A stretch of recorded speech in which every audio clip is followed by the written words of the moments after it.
নমস্কার বন্ধুরা, আজকে পড়ছি লীলা মজুমদারের বাগদণ্ডী বইটির প্রথম পর্বের 59তম অংশ। প্রথম উল্লেখযোগ্য ক্রিকেট খেলার দেশি ক্লাব হলো টাউন ক্লাব। 1900 সালেরও আগে, বিশেষ করে বড় জ্যাঠামশায়ের আগ্রহে ও অপরিসীম চেষ্টায় কয়েকজন দূরদর্শী ও চিন্তাশীল বাঙালি মিলে এই ক্লাবের পত্তন করেছিলেন।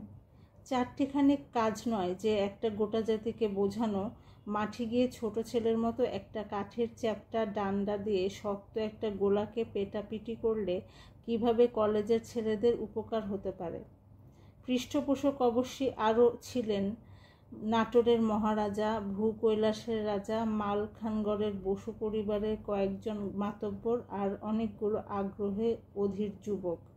এই উৎসাহী যুবকদের দলে আমার বাবা প্রমোদারঞ্জন আর দুই জেঠা মুক্তিদা আর কুলোদাও ছিলেন। পরে মুক্তিদারঞ্জনের ছেলেরা, সোনা পিসিমার ছেলেরা, আমার অতুল পিসেমশায়ের ছেলেরা, বেচু দত্ত রায়, প্রেমা দত্ত রায় এবং আরও অনেকে বড় জেঠামশায়ের দেখানো পথ ধরেছিল। টাউন ক্লাব হলো এখন যেটাকে সকলে কলকাতা বিশ্ববিদ্যালয়ের মাঠ বলে সকলে জানে। গোড়ায় সেটাই ছিল টাউন ক্লাবের মাঠ।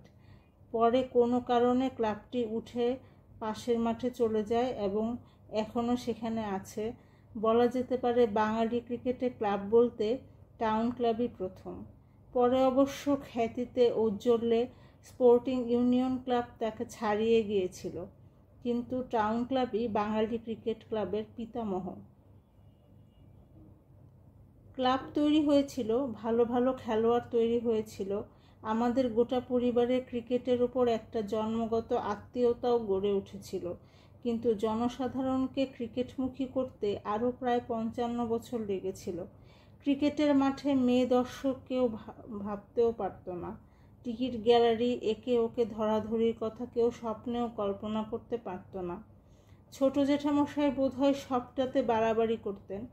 একদিন 1922 সালে ভাগ্নি ভাইজিদের একটা দল নিয়ে ইডেন গার্ডেনে উপস্থিত হলেন।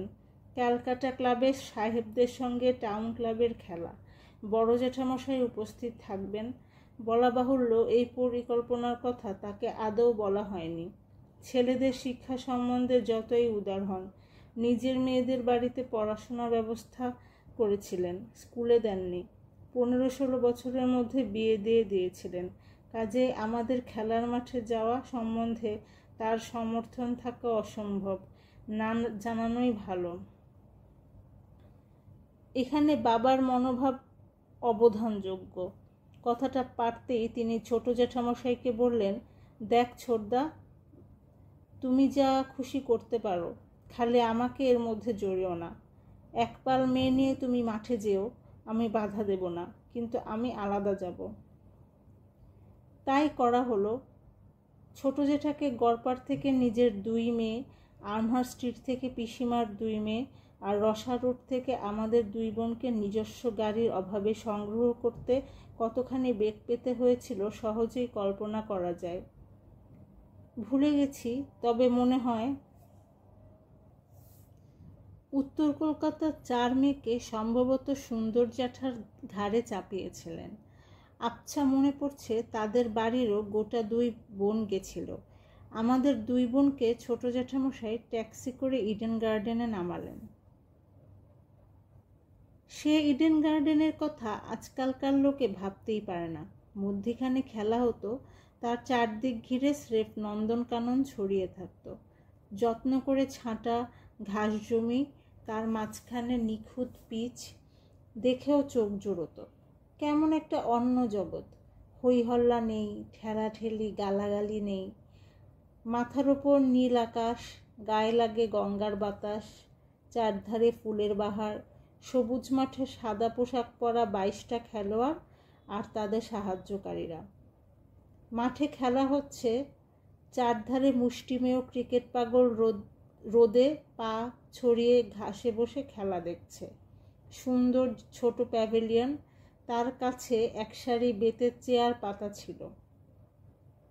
ক্যালকাটা ক্লাবের কর্তৃপক্ষকে হয়তো বলা ছিল, বার্কমায়ার সাহেব মোটা শরীর নিয়ে হাসি মুখে আমাদের অভ্যর্থনা করে বসালেন। তার সঙ্গে ক্রিকেটিং ক্যাপ পরা, সাদা পোশাক পরা সাহেব চেহারার যে দাড়িমুখ মানুষটি ছিলেন, তিনি যে আমাদের বড় জ্যাঠামশাই সেটা বুঝতে সময় লাগলো। বার্কমায়ারের সঙ্গে দেখলাম তার খুব ভাব। বড় জ্যাঠাকে এমন চমৎকার ইংরেজি বলতে শুনে আমরা বার্কমায়ার বললেন, কি পানীয় দেব লেডিসদের? কেউ কিছু বলবার আগেই বড় জ্যাঠা বললেন, নাথিং স্ট্রং, বলে মুচকি হাসতে হাসতে চলে গেলেন, আর সে মুখও হলেন না। ওই বড় জ্যাঠাকে বিলেতে নিয়ে গিয়ে লর্ডসে ব্যাট হাতে দাঁড় করিয়ে দিলেও নিশ্চয়ই ঘাবড়াতেন না, এ আমার দৃঢ় বিশ্বাস। আমরা আইসক্রিম সোডা খেলাম। ছোট জ্যাঠামশাই আমাদের মাঝখানে বসে ক্রিকেট খেলার নিয়মকানুন বলে দিতে লাগলেন। মাঠের কোন জায়গাটা লং ফিল্ড, কোথায় কভার পয়েন্ট, কাকে স্লিপ বলে, গুগলি কি, পায়ের বদলে হাত থাকলেও লেগ বিফোর উইকেট হয়, এসব আমাদের তার কাছে শেখা। দুঃখের কথা আর কি বলবো, এখন সব নাম পাল্টেছে, কিন্তু আমরা 8-9টি ভাই বোনই প্রথম বাঙালি মেয়ে ক্রিকেট ফ্যান এবং প্রথম দর্শক, এ বিষয়ে আমার কোনো সন্দেহ নেই। সেদিনের স্মৃতিটি আমার মনের পটে সোনার জলে লেখা হয়ে রইল। আজ পর্যন্ত তার মাধুর্য এতটুকু টসকায়নি। লাঞ্চের সময় আমাদের বাড়ি নিয়ে যাওয়া হলো।